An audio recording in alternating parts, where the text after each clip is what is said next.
ರಾವಣ ತನ್ನ ತಾಯಿಗಾಗಿ ಶಿವನ ಆತ್ಮಲಿಂಗವನ್ನು ತಂದನು. ಸೀತೆಯನ್ನು ಅಪಹರಿಸಿದರೂ ಕೂಡ ಕೆಟ್ಟದಾಗಿ ವರ್ತಿಸಲಿಲ್ಲ.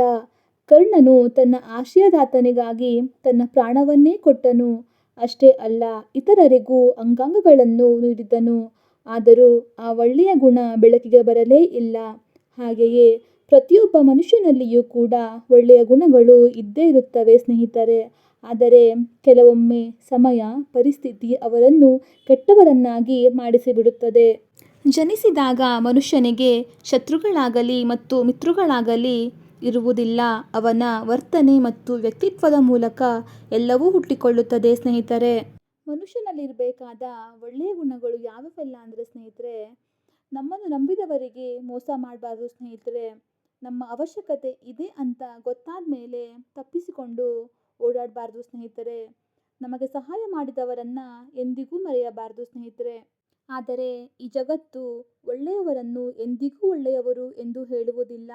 ಒಳ್ಳೆಯವರ ಥರ ನಟಿಸುವವರನ್ನು ಮಾತ್ರ ಇವರು ತುಂಬ ಒಳ್ಳೆಯವರು ಎಂದು ಹೇಳುತ್ತದೆ. ಒಳ್ಳೆಯತನ ಗುರುತಿಸುವ ಒಳ್ಳೆಯ ಗುಣ ಎಲ್ಲರ ಹತ್ತಿರ ಇರುವುದಿಲ್ಲ ಸ್ನೇಹಿತರೆ.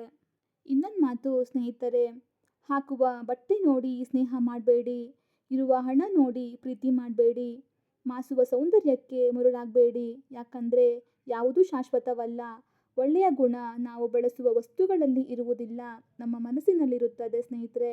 ಆದ್ದರಿಂದ ಸುಂದರ ಉಡುಪು ಒಳ್ಳೆಯ ವ್ಯಕ್ತಿತ್ವವನ್ನು ಬದಲಿಸಬಹುದು. ಒಳ್ಳೆಯ ಗುಣ ಬದುಕನ್ನೇ ಬದಲಿಸುತ್ತದೆ ಸ್ನೇಹಿತರೆ.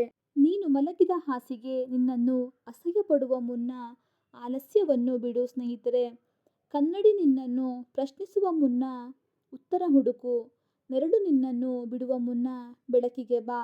ಬೆವರು ಸುರಿಸುವುದರಿಂದ ಮಾತ್ರ ಚರಿತ್ರೆ ಸೃಷ್ಟಿಸಬಹುದೆಂದು ತಿಳಿದುಕೋ.